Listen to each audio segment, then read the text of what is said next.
Hello mga kabuda! Ayan, gagawa tayo ng trending ngayon na footlong na maraming cheese. Yes, 5 piraso yung gagawin natin. Siyempre, may mga kasama din tayo dito sa bahay, mga kapatid ko. At 5 piraso din siyempreng tinapay. At meron tayo ditong Eden cheese na magpapasarap sa ating footlong. At siyempre, meron tayong mayonnaise dito. Yung ketchup be na dun sa loob be. Oo, be, di natin kakalimutan yan. Ano pang hinihintay nyo? Let's go!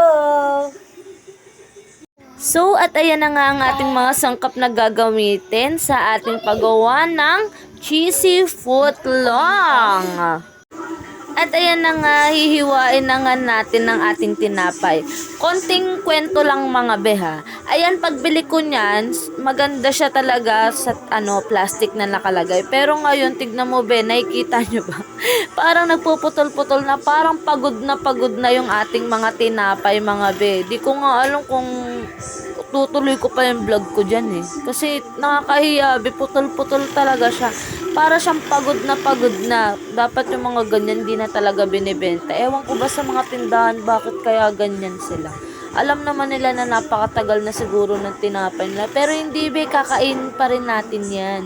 Ayan nga, kakainin lang natin ang kakainin yan kapag naluto. Kasi no choice tayo. Kailangan natin gumawa ng vlog be. Unang-una pa nga lang, fail na agad. Ayan, for the hiwa-hiwa pa rin tayo dyan. Hindi ko na nga din pala. At ayan, tapos na daw tayo sa tinapay. Nag-like na siya dyan. Tapos ayan, for the hotdog naman ang ating hihiwain. Ayan, itutuloy ko yung kwento.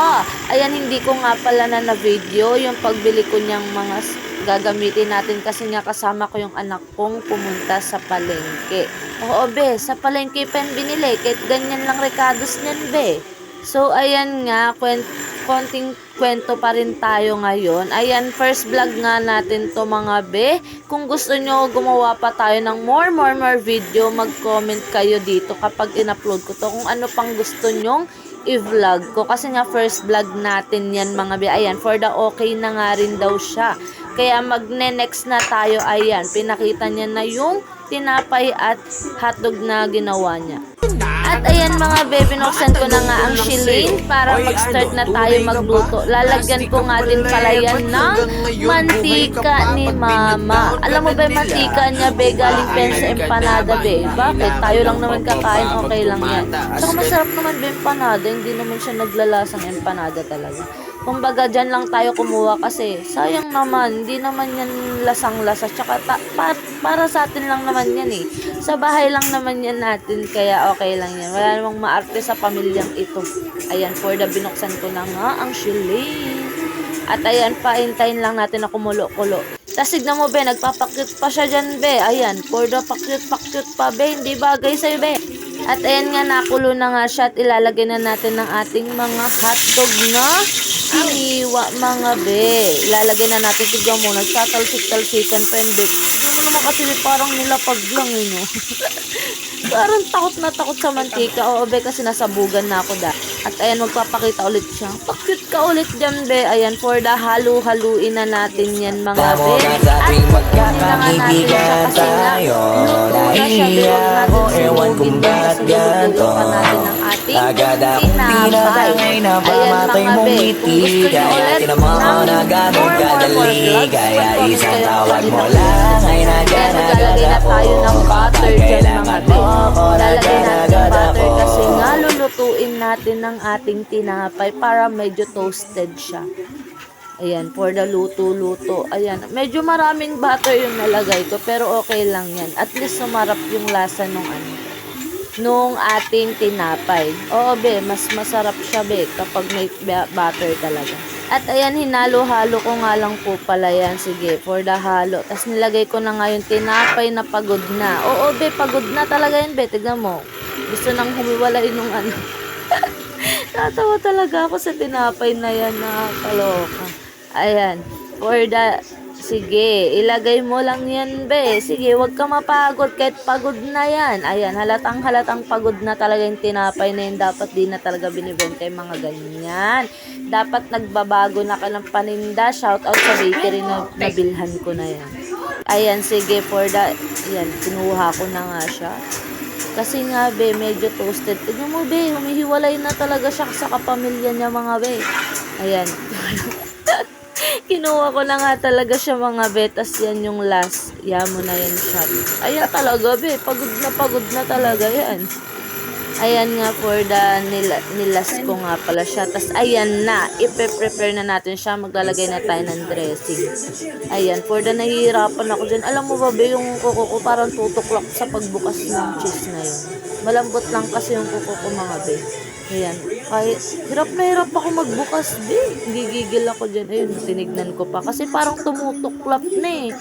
Napakalambot lang kasi ng aking kuko. Ayan, kinamay-kamay ko na yan, mga be, dyan.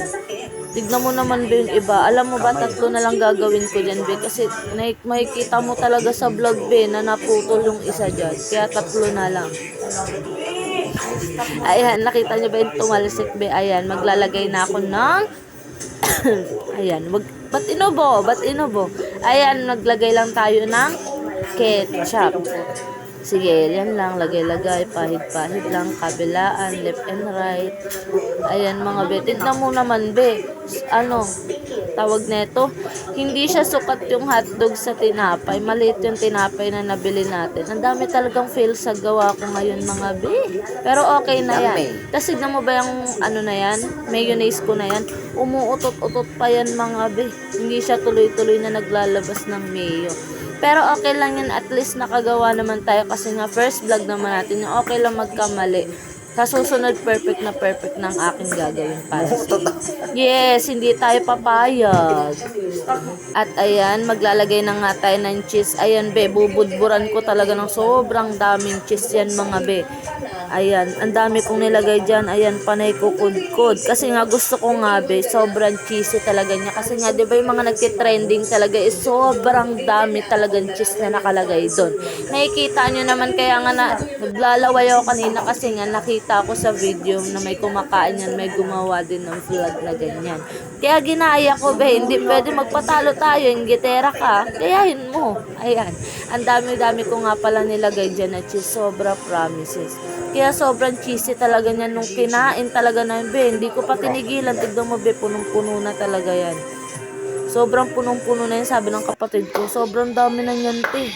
Tapos, ayan na nga itsura niya. At ayan na, ito na nga po ang ating result sa paggawa ng ating footlong na maraming cheese. Yes, syempre, iti-taste test na natin yan. Kasama ko nga palang aking 2 kapatid at si Kali. Yes, mga ate, ayan. For the kukuha na tayo ng tig-isa. Ayan. Kuha na, wag na may ayusin yung pagkuha. Ayun, medyo fail nga lang tayo sa pagkagawa natin, pero first try pa lang naman to. Ayan, let's go taste test.